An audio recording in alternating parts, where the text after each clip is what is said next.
So, Amir, it's really wonderful to be here with you. Thank you so very much for joining us for this webinar for the Miriam Institute. My pleasure. Say hello to everyone, if you would, to our listeners. Hello. Hi. Hi. So, Amir, most people call you Amir, but whenever I see you, you make me say the following. Amir Tibon, you are an award-winning Israeli journalist who is currently the Washington correspondent for Haaretz newspaper. Your writing on Israel and the Middle East has been published in The Atlantic, Foreign Affairs, Politico magazine, Tablet magazine, and other leading US publications. You have reported from conflict zones in Syria, Ukraine, and southern Turkey.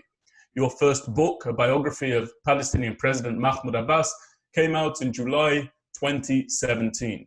You served in the IDF Intelligence Corps as an Arabic language specialist. I don't know why you make me greet you every time with those words, but this is no exception, and it's great to see you again, my friend. How are you?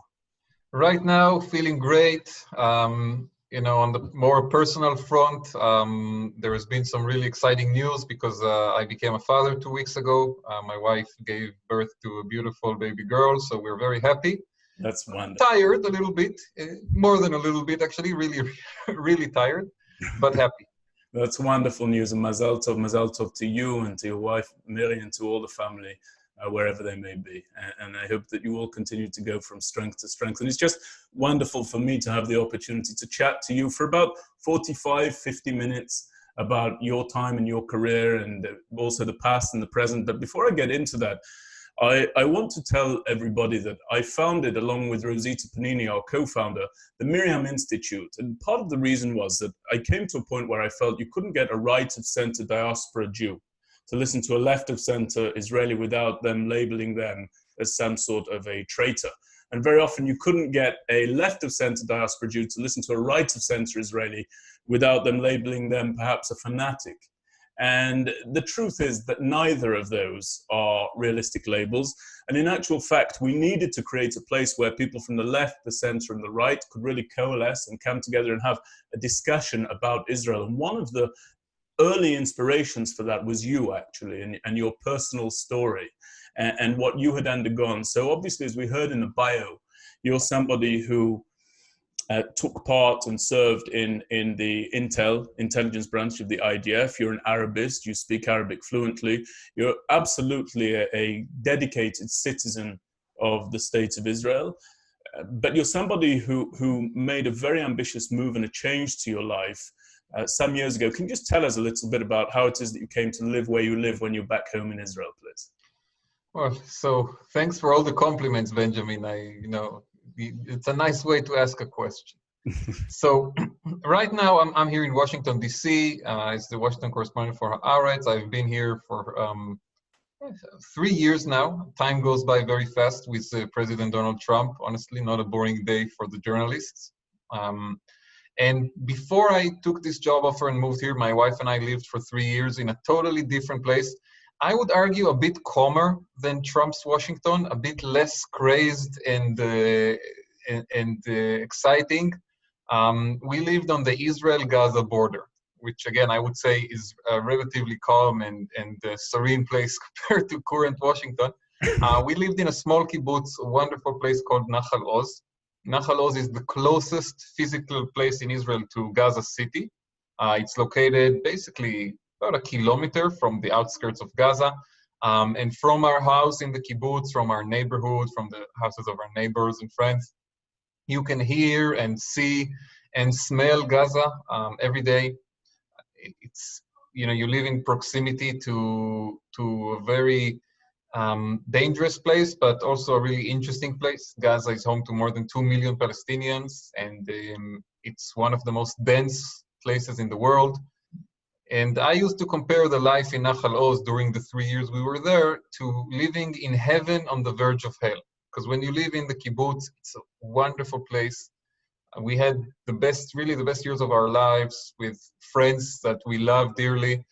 Kibbutz today in Israel is not what it was in the 50s and the 60s. Most of the kibbutzim have been privatized from the economic point of view, and they're not really socialist, but they're still very much community-based places to live.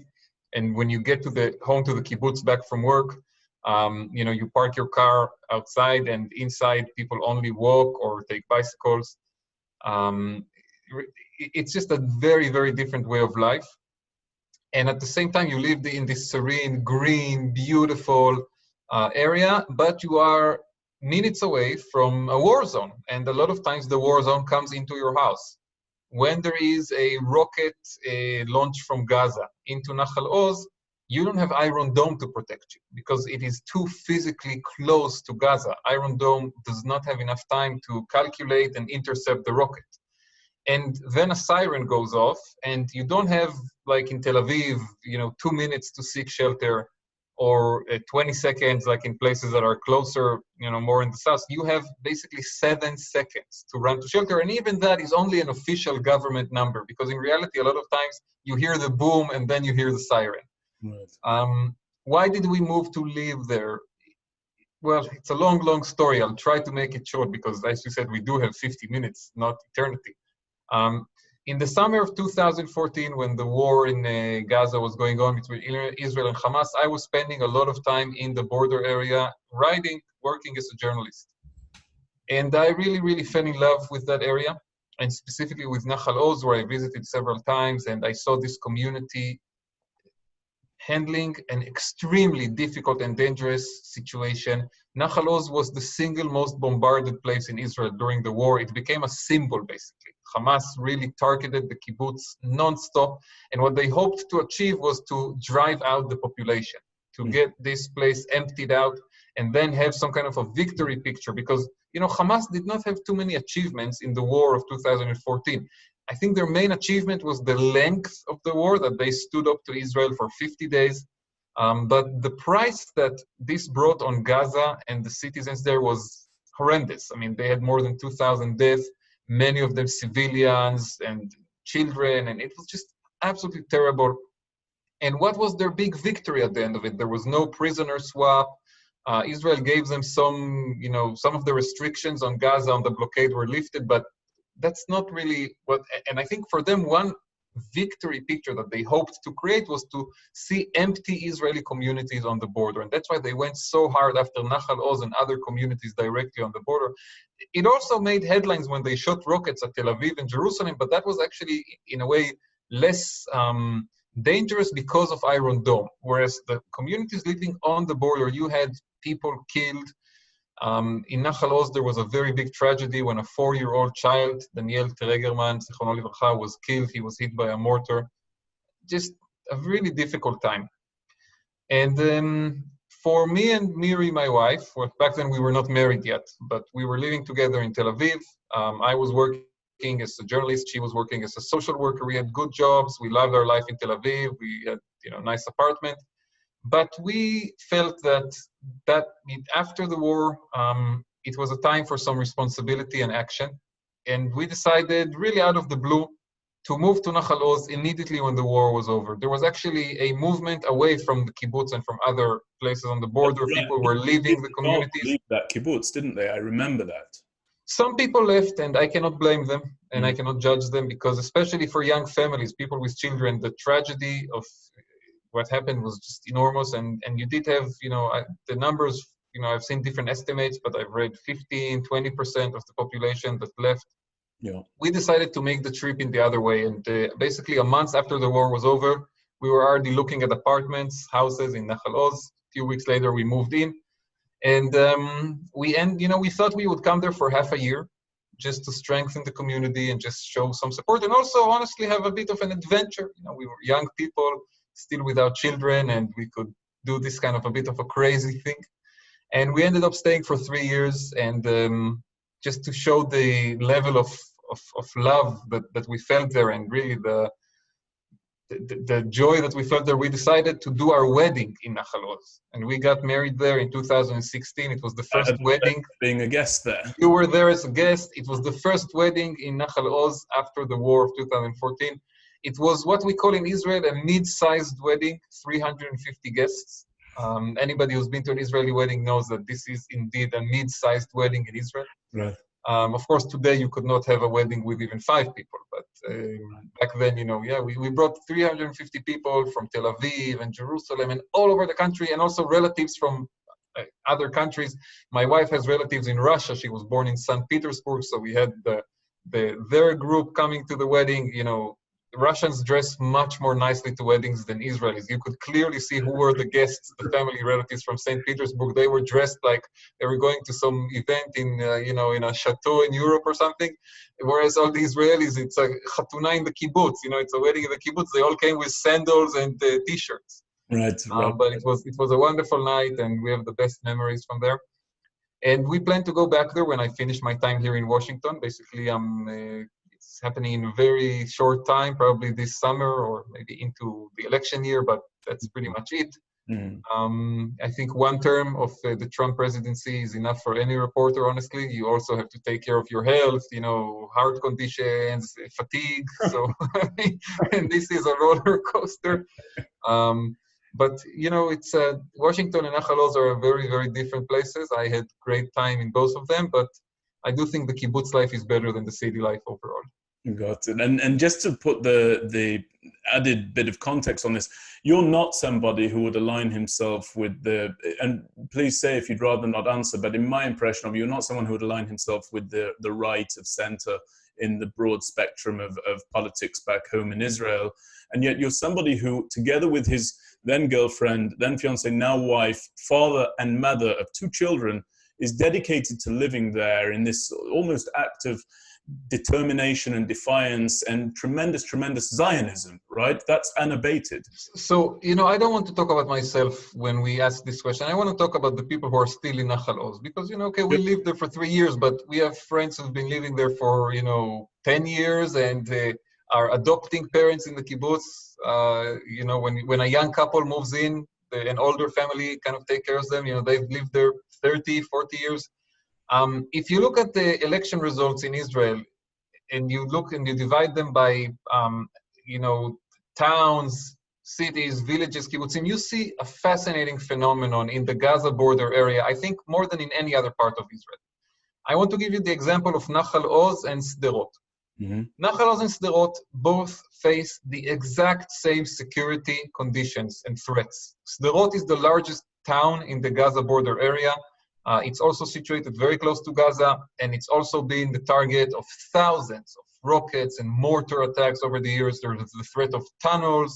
Of course, we've had in the last year and a half the new phenomenon, the balloons that carry little explosive devices on them. Terrible situation. And both Nachal Oz and Sderot have been targeted for 20 years now. It's not something that started with the disengagement in 2006. It started even before, in the second Intifada, 2 decades of non-stop terrorism. Basically, you live in a place where every day somebody is trying to kill you. Right. And if you look at the election results, in Sderot, 80% of people vote for right-wing parties, Likud and the religious parties, basically, 80%. You look in Nachal Oz, which is a 7-minute drive. Well, actually, it depends. You know, this is an argument my wife and I used to have. When I would have groups come to Nachal Oz and I would give this exact lecture right now, but Sderot, I would say it's a 7-minute drive. And my wife said, no, it's a 12-minute drive. I tell her it depends who's driving. But, let's say 10-minute drive from Sderot, you have Nachal Oz, same security conditions, 85% vote for the center-left parties. How do you explain it? Because these 2 communities face the same exact security threats and challenges, one by one. And yet in one community, you have 80% that will vote for the right wing, and in the other community, 85% will vote for the center left. And by the way, this is not unique to Nachal Oz. If you look at most of the kibbutzim on the Gaza border, you have about 20 kibbutzim that really make up kind of the border. You know, they used to say that if you turned down all the lights of the state of Israel and you only left the lights of the kibbutzim, you would see the borders of Israel. So it's not true in all the parts of the country, but it's definitely true up north, and it's definitely true around the Gaza envelope, where it's just basically these 20 kibbutzim and Sderot and 1 moshav, Netiv HaSara. And in most of these kibbutzim, it's the same. You will have 80-85% who vote for the center left. Now, if you ask most people in Sderot and in Nachal Oz, what is the number 1 issue you vote on in the election, they will tell you security. Of course, because when you live on the border with Gaza, security is not just some, amorphous thing. It's your life. And still, their perception of security, which brings them to vote, takes them in completely different directions. In one community, it more towards the policies and priorities that Netanyahu, and even more to the right, and in the other community, more with the policies and priorities of the center left. Now, of course, we have a new reality in Israel. We have, Benny Gantz and Netanyahu in the same government. We'll have to see what that leads to.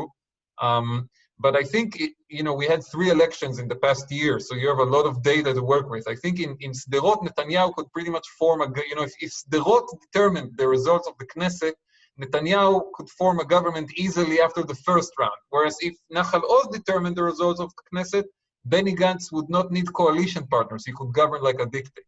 Right. So Israel is kind of in between Sderot and Nahal Oz. It's somewhere in the middle, but it's really, really fascinating to see those differences. Well, I appreciate you telling us that, and I think that gives an important context. And I want to get now to an Israeli reporter in Washington, D.C. during the Trump administration.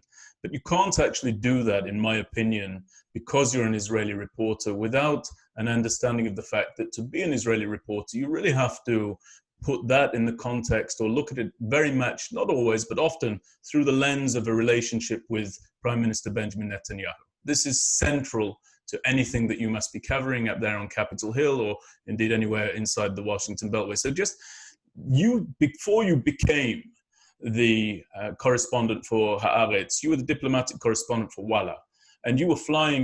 I want people to understand, you've had a number of years in close proximity to Prime Minister Netanyahu, flying backwards and forth as a member of the press and so on and so forth to some of his most seminal meetings. Let's start, first of all, with Obama. Who was Prime Minister Netanyahu in terms of himself dealing with the United States of America during the Obama presidency? Give us 1 or 2 anecdotes that you won't read about in the media. And you've spoken about the importance of body language, for example. You told me once that you could note when Netanyahu was optimistic and ecstatic and happy. And you could also note from his body language when he was embattled, and how that would fly in the face of what spokespersons would say. I want you in brief form to explain that, if you would. Yeah, so, most of the time, press secretaries and official spokespeople, their job is to spin, which, spinning is a nice word for lying. It's a polite word for lying, but a lot of times they will come out of a meeting between the prime minister and the president, and it can be Obama, it can be Trump, it can be the leader of another country, and basically give you this readout that basically says everything was great. They discussed the common priorities, they discussed common interests, they discussed issues that are of importance to the 2 countries. And your job as a journalist is to reach your own sources and understand what really happened in the room and decode that and understand, was it a good meeting where they saw eye to eye? Or were they discussing common interests, aka yelling at each other because they don't agree about the common interest? Right. And you're never going to get that from the official readout or from the spokesperson. Your job is to try to understand what was going on behind the scenes. With the media atmosphere of today, where a lot of times we are expecting immediate news and instant reporting, it's very difficult to do that. And a lot of times you do need to go back to events that already happened and revisit them. Mm-hmm. And if a month has passed, half a year has passed, sometimes a year or 2, then sometimes people will actually be willing to talk more openly. And I've written a lot about the Netanyahu and Obama relationship in retrospect, not just when it was happening, but also going back to events from the earliest days. One of the interesting stories is that in 2008, actually I think it was even 2007, late 2007, Netanyahu, back then the leader of the opposition in Israel, I know some people are shocked to discover that Netanyahu was not always prime minister, but 2007, he's the leader of the opposition, and he's coming to Washington. I think it was around the AIPAC conference. And he has meetings with all kinds of American politicians. He's not prime minister at the time, so he's not getting, to meet Bush in the White House. You remember Bush? There used to be a president like that. But, still he's well known in Washington, and some senators line up to meet him. And towards really the end of his visit, when he's already preparing to leave, one meeting gets, into the schedule. It's a young senator from the state of Illinois called Barack Obama. Mm-hmm. And Netanyahu hasn't really heard too much about him. Netanyahu does follow American politics, I would say, more closely than most Israeli politicians, but still, he didn't have too much information. But his advisors told him this is a guy who is important. He's a rising star in the Democratic Party. And they have a meeting in Reagan National Airport before Netanyahu is supposed to board a plane, I think, to New York and from there back home to Israel. Really, his last meeting in Washington. They sit for about 45 minutes and they talk a little bit about Iran and the Palestinians and kind of just to get to know each other. And according to what I have learned and something I wrote, when the meeting ends, Netanyahu tells his people, this guy is going to be president one day. So he realized that. And actually, he thought that they would get along. And I think Obama thought so as well. Of course, when they were actually in office, it was much more difficult. And another thing I would say about that relationship, at the same time that there were crazy tensions between the two leaders and big disagreements that we all remember around the Iran deal and settlements, you also could see very clearly that big aspects and important aspects of the US-Israel relationship continued to flourish, whether it's US military aid to Israel that during the Obama presidency actually reached the greatest amount ever because they signed the MOU with the $38 billion. Intelligence cooperation between the countries really, it was already great with Olmert and Bush, but it reached new heights, and a lot of great examples of what the Mossad and the CIA were doing together. Some of them we don't know yet. And by the way, that's one of the problems of covering the US-Israel relationship. When there is political tensions between the two countries, almost immediately, we the journalists, and like you said, sometimes we see it in the body language. Whereas a very successful intelligence operation between the two countries that Obama and Netanyahu very well may have approved themselves, we might not know about until 10 years later, when some of the details begin to leak. Right. So give me an example of a seminal Netanyahu as a person, as a prime minister, that you were present to see in an exchange or a policy announcement with a then President Obama. Just give me one in short form. I remember flying with Netanyahu to visit the White House. It was in 2014. It was right after the war in Gaza. Yeah. It was the fall of 2014. And back then, it was really interesting. They had a meeting. This was before the huge Iran deal kind of, really collapse of the relationship. And there was actually a bit of optimism back then because the war in Gaza ended, that there were all these, initiatives that were working around the Middle East about maybe doing something between Israel and the Palestinians with Egypt. And I remember seeing something that was weird, which was, Netanyahu and Obama seemed really relaxed at that meeting and kind of had, good body language, good communication. We didn't get any nasty leaks from either side afterwards. That was the rare exception, I would say, to the meetings. Relaxed Netanyahu was the exception. Yeah. Usually with Obama, it was. By the way, I think Netanyahu is also tense when he comes to meet Trump today. I don't think he goes relaxed into the White House with Trump, even though the relationship is great and the Trump administration has been so supportive.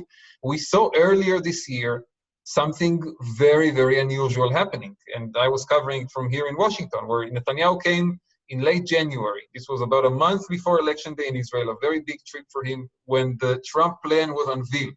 And they did a whole ceremony together. They did a whole ceremony together in the White House. And after the plan was presented to the media, Netanyahu and Trump get off the stage, and Netanyahu is about to walk back to the Blair House. The Blair House is the official guest house of the US government where they put foreign leaders that come to Washington. And Netanyahu is basically telling the Israeli media that he's going to annex all the settlements in a week. And David Friedman, the US ambassador to Israel, says the same thing. If the Israelis want to now go ahead with annexation, they're welcome to do it. And we, the journalists, are beginning to hear mixed voices about this, because Jared Kushner, the president's son-in-law and the senior advisor who's leading the work on the Israel issue, actually says, no, that is not happening. There is no annexation right now. And we are also hearing from the people of Benny Gantz, who, if you remember, was in Washington a day before and got a meeting with Trump in the White House. We are hearing from them that the Americans clearly told Gantz that there will not be annexation before the election and that they want him to come out in support of the Trump plan, and they are not going to greenlight immediate annexation. And you could see that Netanyahu became very, very defensive and concerned, and I would say, worried about this. You could just see that suddenly he felt like he was boxed in. And also, perhaps, I don't know, now this is my interpretation, maybe misled by some people in the administration who gave him the false impression of what was actually going to happen. But this is just one example of why also with Trump, it's true that the relationship, most of the time, they just flatter each other and talk about how great they are and help each other politically a lot.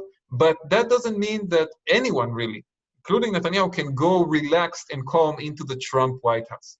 One thing that I've heard from an Israeli official who has worked with both the Obama and Trump administrations that is really interesting. This official told me during the Obama days, we had Israeli officials go to meetings in the White House with the national security team and others.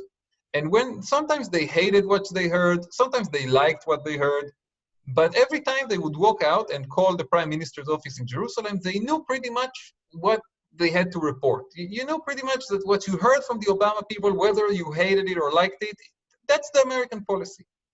And the same guy tells me with Trump, you go into the White House to meet the people, you love everything you hear. But when you walk out of the building, you don't know if the person you just talked to will still work there tomorrow. Okay.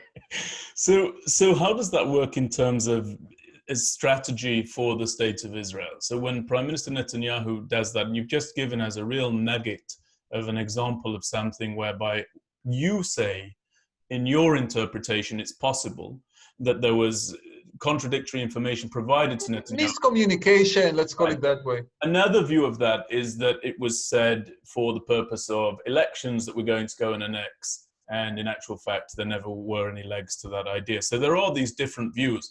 But let's take your view. No, but I'll just say with the annexation, please. For Netanyahu, saying it before the election and then not doing it is the worst option. I mean, I think he would have preferred to say, we discussed annexation. It's a major breakthrough. No American administration before has even agreed to put this on the table. And after the election, I will do it. But he came and said, I'm doing it next week. And then he had to retract himself. So that was embarrassing. I think he would have preferred to avoid it completely. I take your point. So how does that work in terms of the state of Israel affixing long-term policy and strategy with Donald Trump in the White House? Is that possible? Is it positive? No. So you're immediately shaking your head just because this will be released as an audio cast. So it's fine for me. I'm willing to say this, video, audio. It's impossible to talk about long-term strategy, unfortunately, in the current political environment. A country that has 3 elections in 1 year and that only now gets to form a government after 1.5 is not a country that is serious about long-term strategies. It's very disappointing to say. I think you do have some very bright minds in the IDF and in the Mossad who are dealing with these issues and they are trying to be strategic. But at the end of the day, a strategy is supposed to come from the government. For the last half a year, you had in Israel a defense minister, Naftali Bennett, that according to Netanyahu, who appointed him, he was appointed only because of a very shallow political maneuver. Basically, after the second election that we had in September, where there was this draw, a tie, Bennett was making noises that he might flip and move to the column of Gantz and help Gantz become prime minister. So Netanyahu immediately told him, Bennett, what do you want? And Bennett said, I want the defense ministry. Now, the problem with Naftali Bennett being Netanyahu's defense minister, it's not what I think about Naftali Bennett, because what I think about Naftali Bennett really doesn't matter. It's what Netanyahu thinks about Naftali Bennett. Netanyahu thinks Naftali Bennett is a childish, irresponsible hack. And this is the guy he puts as defense minister for half a year. So we're talking long-term strategy. And here in Washington, unfortunately, it's not much better. I think on the Iranian issue, you can argue that this administration has had a strategy, which is just maximum pressure. And I think the one person who has been the most important in implementing it has been Mike Pompeo. And he has been in office for the last 3 years. He was first CIA director, and now he's Secretary of State. When you have that longevity of one person having so much influence on Iran policy, you can talk about actually a strategy. Whether that strategy is good or bad, we can argue all day, but at least we know what we're talking about. But in other areas, I don't really see a strategy. I see people, moving in and out, constant changes, policy by tweet, basically. Syria is the best example. We've had these announcements that America is withdrawing, but then course correction, we're not withdrawing. We're only taking out certain forces. We're taking on this base. We're moving sources here, or forces here or there. And that not that Israel, now of course for Israel it's easy to just blame the Trump administration and say, oh, they're so disorganized, it's crazy over there. But honestly, let's look at ourselves. It's not like our strategic outlook is so much better right now. Maybe now with a new government, we can start dealing with that. But will it actually happen? I don't know. So where were you when the Trump Peace Initiative was unveiled? At the press conference, watching it. You were there. So let me ask you a question about that, because that is something that deals in certainly matters with long-term ramifications, and certainly it has a timeline. It speaks about 4 years. After that, certain things will kick in, other things will not kick in. I invite people to go and read that at their leisure. But just before it was announced, you will remember, and I want to know about you as a reporter on this day, that there were announcements saying Prime Minister Netanyahu has to go immediately to Washington, D.C. It's urgent. It's absolutely urgent. President Trump was saying the same thing. We need to have a meeting immediately. We're not willing to delay this announcement, so on and so forth. And they go forward and they make this announcement. And looking back, it strikes me that there wasn't a single aspect or element of what was announced that one could attach any urgency to whatsoever. What was the urgency, Amir? What was really going on there? What were they trying to avert or to highlight? Well, in my opinion, what were they like? Listen, in my opinion, the urgency, and I've written this, I'm not shy about it. The urgency was about the election. I think this was supposed to help Netanyahu politically in the election. I think, by the way, that it helped him, actually. I think that it improved his position. It's true that he did not get an outright win in the election, but it improved his position and brought him in a stronger place to the coalition negotiations with Gantz. Also, if you remember, the day that they decided to hold this joint appearance, Trump and Netanyahu, it was the same day that the Knesset was supposed to hold a crucial vote on Netanyahu's request of immunity from prosecution. And this, completely diverted attention in Israel. Nobody was talking anymore about Netanyahu's trial and corruption. It was all about the Trump, deal of the century.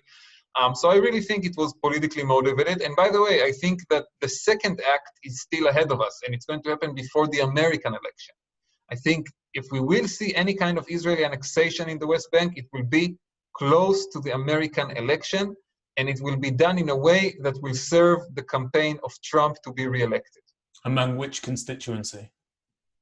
Mostly among evangelical Christians, a little bit Jewish voters, but honestly, for Trump, the Jewish vote is not the really important one. He does need to get a solid number among Jews in Florida, especially, a little bit in Arizona.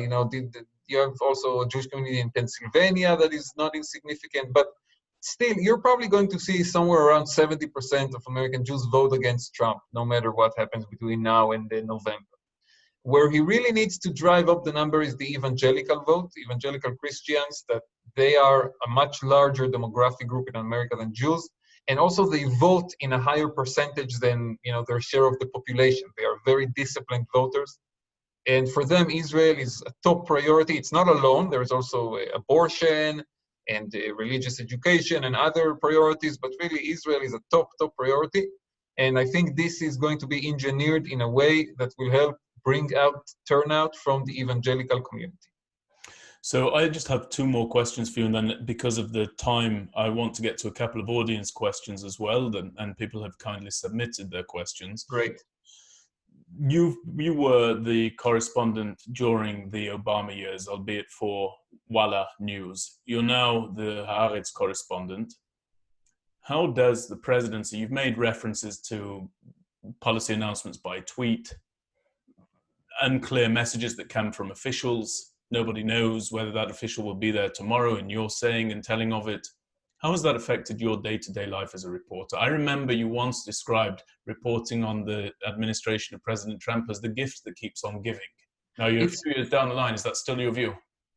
Overall, yes. I think journalists cannot really complain about the avalanche of never-ending news that is coming out of this administration. But there are also some great challenges, because again, when there is this constant replacement of people, it's hard to build relationships, and it's hard to get, trust and build kind of, really good working connections with people that you want to be in touch with to understand the policy. It's not just about getting juicy leaks. It's also about understanding the policy and what is guiding it. And you want to have time to build relationships and show sources that you are serious in how you cover it. And then when people just, constantly leave, that makes it more difficult. In addition, this administration is not good at providing access to the press. They went, I think, for a record period without any kind of press briefings. And the job of the press secretary has become kind of a joke, honestly. It's not really being treated first of all, I think, for how the White House treats it, and the people that they put in that position, and the kind of, the energy they put into it, and it's just not taken very seriously. And also, I think that specifically right now, because there is an entire singular focus on the coronavirus, a lot of international journalists like myself also are a bit, searching for stories, because in a way, the administration is not really focused on foreign policy right now. And foreign journalists in Washington, most of what they write about is actually foreign policy. It's how the United States is dealing with their part of the world, for me being Israel and the Middle East. Not a lot going on right now because everything is on hold. Right. So maybe that will change later. But, this is an administration that, it's true, it's fun to cover, it's fascinating, it's exciting, also a lot of times difficult and frustrating. And that's okay. That's our job. That's what we need to deal with. So my last question is multi-pronged, but I want you to indulge me on this. Mm-hmm. I'd like you to tell us whether President Obama was a friend or foe of the State of Israel. I'd like you to tell us whether President Donald Trump is a friend or foe of the State of Israel. And I'd like you to tell us whether the State of Israel is now, in your opinion, a partisan or a bipartisan issue within the United States. And if there comes another Trump term, or a term under the leadership of the Democrats, looks like it would be Joe Biden, where would Israel find itself in either of those two constellations? I know it's a long question, but I do want your answer. All right. I think, first of all, that Obama and Trump, both of them, they were friends of Israel when it was also good for their own interests and their own priorities. And that's true, I think, of almost all the American presidents, by the way. For Obama, it was helpful to give Israel the MOU. It came after the Iran deal, and I think it helped serve a purpose of showing that, despite this huge disagreement on Iran, we still, are helping Israel and are doing the military cooperation, etc.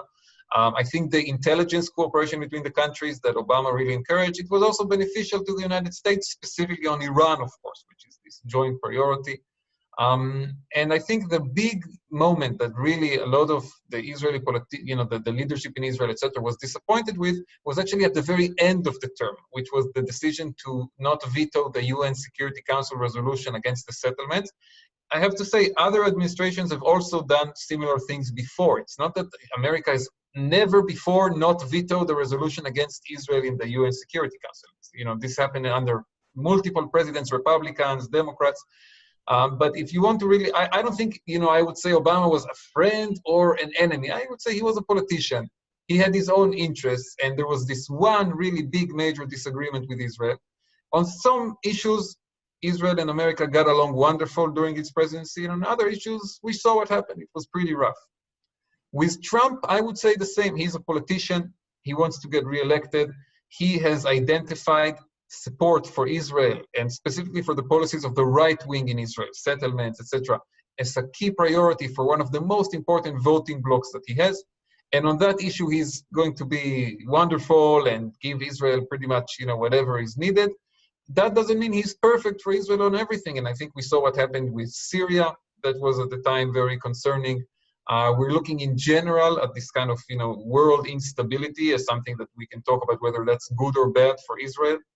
And even when it comes to, for example, issues like aid to the Palestinians, the Trump administration has basically cut almost all aid to the Palestinians, and it got to a level where Israel was sending people to Washington to ask the administration to calm down a little bit, because Israel has an interest to keep stability in the West Bank. We don't want the Palestinian Authority to collapse, and then we would have to take care of the daily lives of millions of Palestinians. So Israel has to come say, listen, we understand that everything you're doing is kind of like this mentality of hugging and helping Israel, but don't hug us too tight.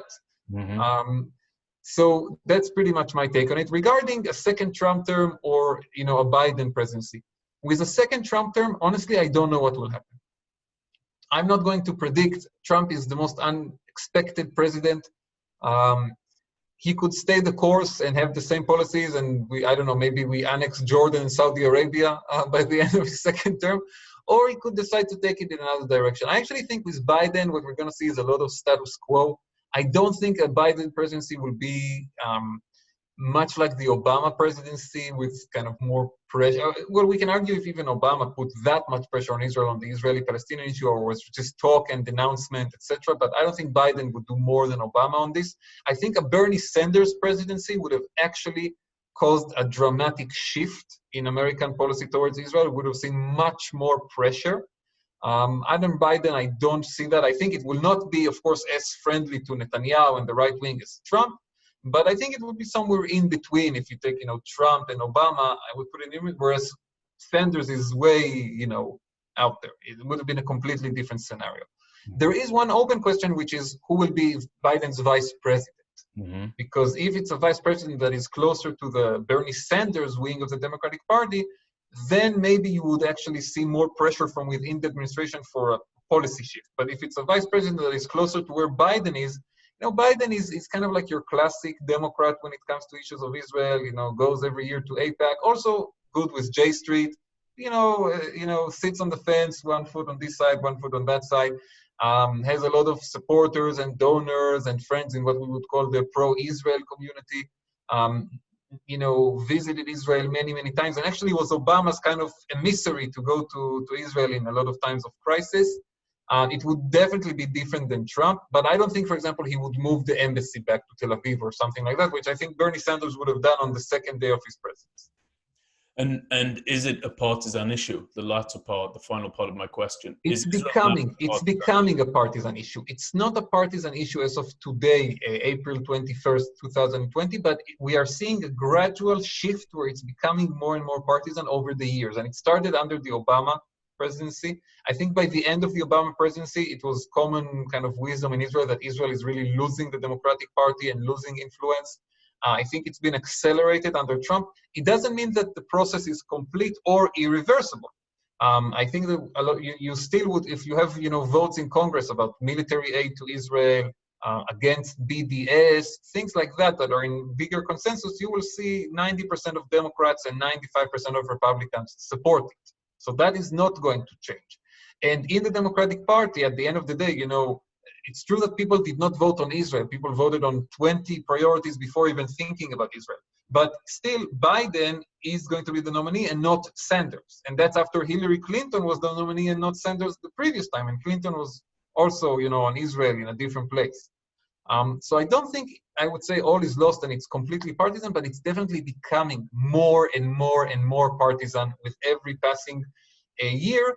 And the Trump and Obama presidencies are going to be, historically looked at as a turning point, right? Because in history, we don't look at one day, we look at, a decade. It will be seen as a decade where Israel became much more of a partisan issue in American politics, 100%. So thank you for that. I want to get to just a couple of questions, and I'm mindful of your timing, Amir. So the first one comes to us from Chicago, and the question is, can you give us some similarities between Netanyahu and Trump, please? Okay. Huge similarities and huge differences.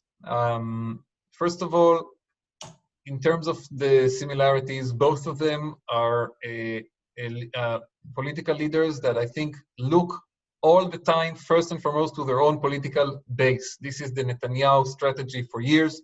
Netanyahu, a lot of times, will make some kind of a decision, and then if he sees it's unpopular within his base, he will reverse it.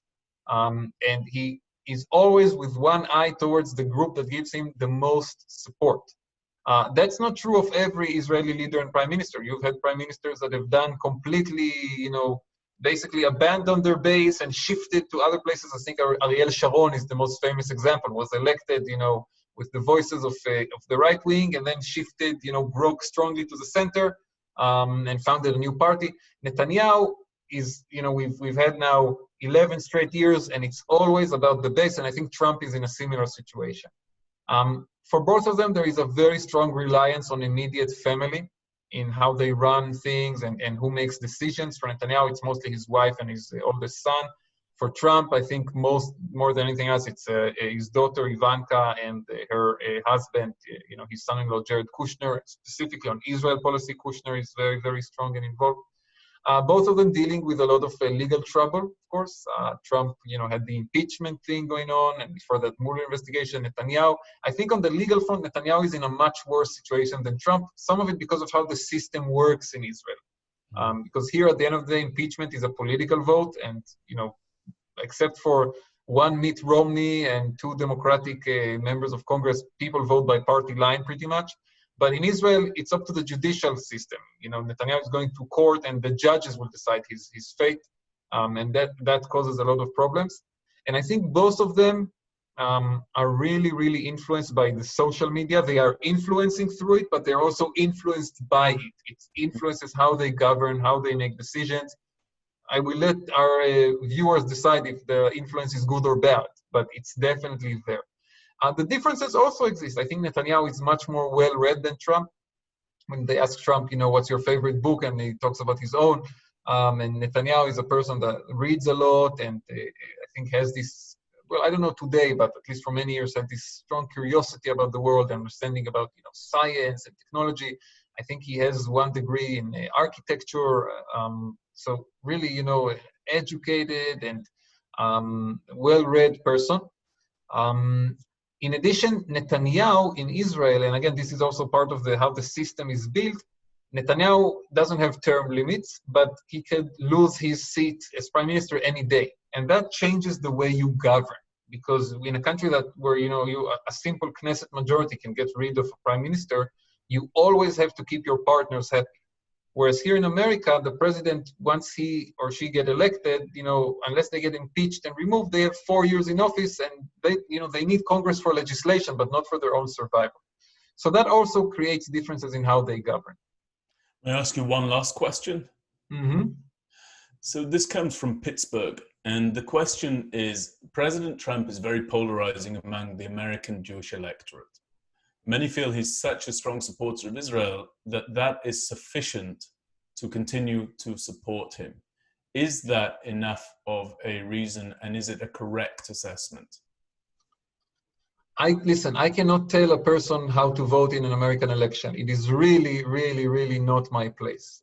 Each person needs to evaluate their own views on this and decide what is more important for them, to have things like the embassy move, and withdrawing from the Iran deal, which, by the way, I will say, are very popular in Israel, but not, you can judge for yourself if they are good or bad. But the fact that they have enjoyed this huge popularity doesn't mean that necessarily it's the right policy. That's, a different issue.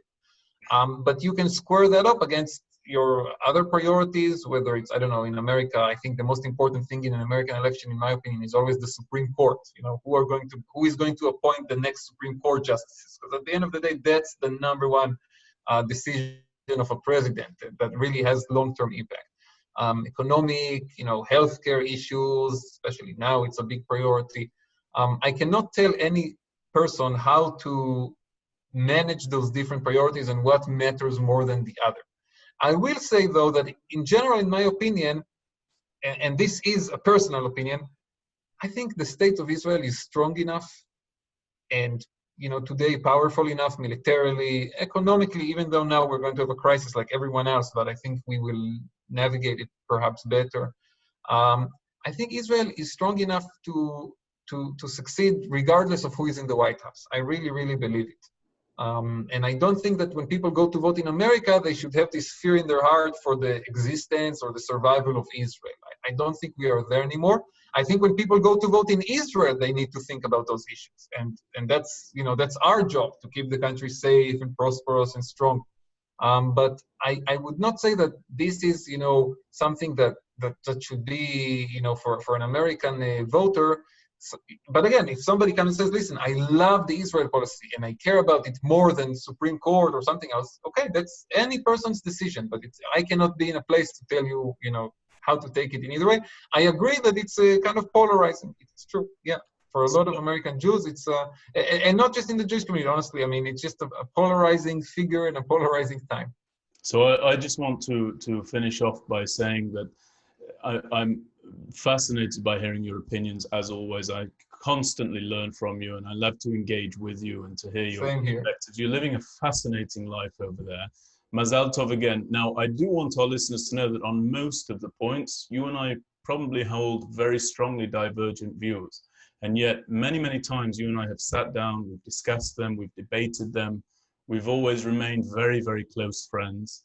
Yes. And this conversation is no exception, but this is your show, not my show. And so I profoundly disagree on a number of points and agree on other points.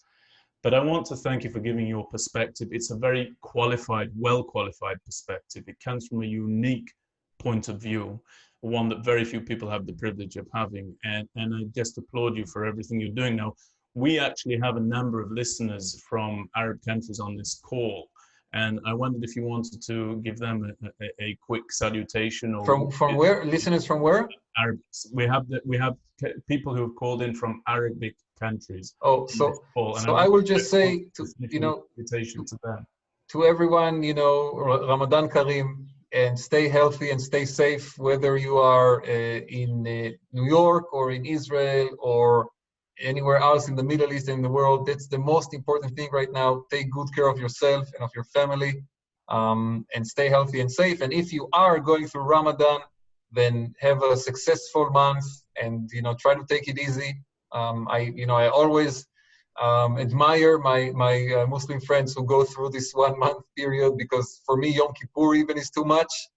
So a month long fast is really a challenge, and just try to remain safe and healthy, and take it easy. Can you express such a beautiful message in brief form in Arabic, if you would? I will just say, that inshallah, everybody will be healthy and safe. Okay, I won't push you, but I want to thank you. Mazal Tov again to you and the family. I want to thank you, Nini, our co-founder, and I also want to thank my great and powerful colleague, Alan Langer, for bringing this about. This concludes this webinar, and I hope you'll come back, and maybe when the world comes to rights again, perhaps we can sit down and have a debate in Manhattan. Amen. That would be wonderful. All the best. All right. Thank you so much. Be well. Bye-bye.